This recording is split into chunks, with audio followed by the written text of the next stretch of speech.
ஐஷட் சேனலுக்கு உங்களை வரவேற்கின்றோம்.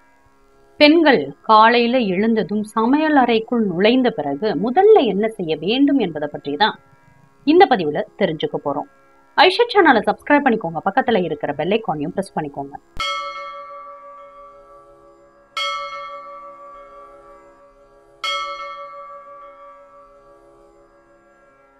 ஐஷட் சேனல் அன்பர்களுக்கு அன்பான வணக்கங்கள். ஒவ்வொரு வீட்டிலையும் பெண்கள் தான் முதல்ல எழுந்திருப்பார்கள். எழுந்து முகம் கை கால்களை சுத்தப்படுத்தி கொண்டு காலை கடன்களை முடித்த பிறகு மகாலட்சுமி தாயாரை வணங்கி தலைவாசலை திறப்பார்கள். திறக்கும் பொழுது மகாலட்சுமி தாயே வருக என்று வரவேற்று தலைவாசலை திறக்க வேண்டும். பிறகு வாசல் தெளித்து கோலம் போட்டு இது போன்ற வேலைகளை அனைத்தையுமே முடித்த பிறகு சமையலறைக்கு செல்வார்கள். அப்படி சமையல் அறைக்குள் சென்றதும் முதல்ல எதை செய்ய வேண்டும்? ஒரு சுத்தமான துணியை வைத்து நாம் சமைக்கும் அடுப்பை முதல்ல துடைக்க வேண்டும். துடைத்து முடித்த பிறகு ஏற்கனவே நன்றாக சுத்தப்படுத்திய அடுப்பாக இருந்தாலும் சரி, நம்ம புதிதாக இருக்கக்கூடிய சுத்தமான ஒரு துணியை கொண்டு துடைத்து விட்டுதான் சமையலை ஆரம்பிக்க வேண்டும். பல வீடுகள்ல கணவர் மற்றும் குழந்தைகள், அந்த குடும்ப பெண்களும் கூட வேலைக்கு செல்லக்கூடியவர்களாக இருப்பார்கள். அப்படிப்பட்டவர்கள் காலையிலேயே சமையலை ஆரம்பிப்பார்கள். அப்படி சமையல் செய்ய ஆரம்பிக்கும் பொழுது முதலில் எதை சமைக்க வேண்டும்? அது ரொம்பவே ஒரு முக்கியமான ஒரு கேள்வி. எல்லா வீடுகள்லையும் சாதம், குழம்பு, ரசம், பொரியல், கூட்டு, காலையில டிஃபன் அப்படின்னு பார்க்கும் பொழுது இட்லி, தோசை, பொங்கல், வடை, இது எல்லாத்தையும் சமைப்பது உண்டு. ஆனா நம்ம முன்னோர்கள் சமையலறைக்குள் சென்றதும் சமையலை ஆரம்பித்த பிறகு முதல்ல எதை சமைப்பார்கள் என்பதற்கு ஒரு புராண கதை இருக்கு. அது காரைக்கால் அம்மையாரை பற்றிய கதை. சிவபெருமானை காண்பதற்கு கைலாயம் சென்றபோது, கைலாயம் என்பது சிவன் வசிக்கக்கூடிய இடம் இல்லையா, அந்த இடத்தை காலால் எப்படி மிதிப்பது என்று தன்னுடைய தலையால் நடந்து சென்று சிவபெருமானை தரிசனம் செய்த பெருமை காரைக்கால் அம்மையாருக்கு உண்டு. ஒரு நாள் இவர் வீட்டிற்கு சன்னியாசி வேடத்துல வருகை தருகின்றார் சிவபெருமான். அந்த காலத்துல எல்லாம் பிச்சை கேட்டு வரும் அடியார்களுக்கு எதுவும் இல்லை என்று வெறும் கையோடு அனுப்ப மாட்டார்கள். அவர்களை வீட்டிற்குள்ள அழைத்து தன்னிடம் என்ன இருக்கின்றதோ அதை கொடுத்து உபச்சாரம் செய்வதுதான் பாரம்பரிய ஒரு முறையாக இருந்தது. சன்னியாசி பிச்சை கேட்டு வந்த அந்த நேரத்துல காரைக்கால் அம்மையார் வீட்டுல வெறும் சாப்பாடு மட்டுமே இருந்தது, அதாவது சாதம்.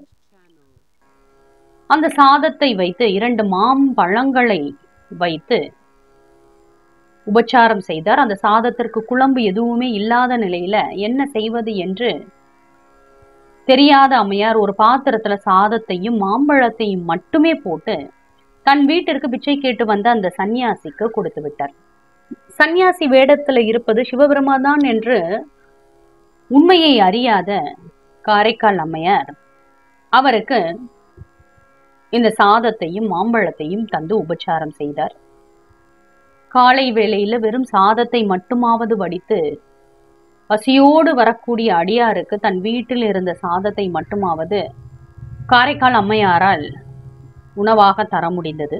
அன்று மட்டும் அவர் முதல்ல சாதத்தை வடிக்காமல் இருந்தால் அவரால் அன்றைக்கு அந்த சன்னியாசிக்கு எதையுமே கொடுத்திருக்க முடியாது.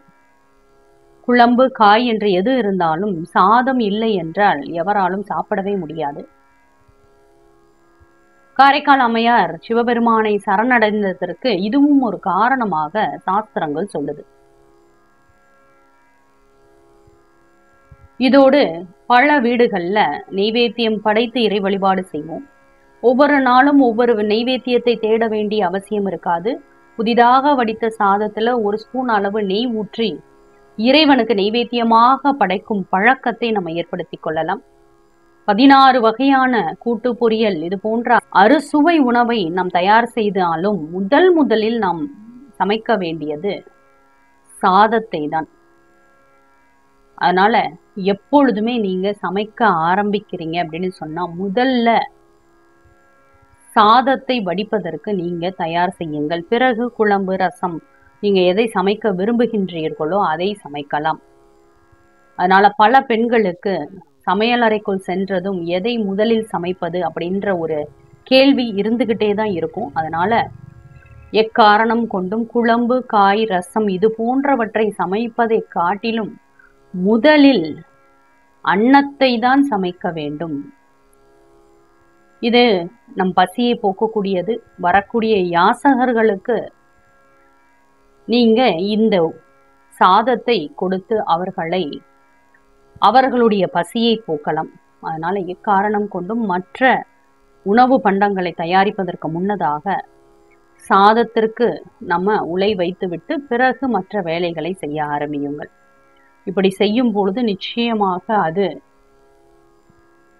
நமக்கு பல கோடி நன்மைகளை பெற்றுத்தரும். மேலும் இது போன்ற தகவல் அறிய ஐஷட் சேனலை சப்ஸ்கிரைப் பண்ணுங்க, ஷேர் பண்ணுங்க, உங்களுடைய கருத்துக்களை எங்களுக்கு பதிவு பண்ணுங்க. நன்றி, வணக்கம்.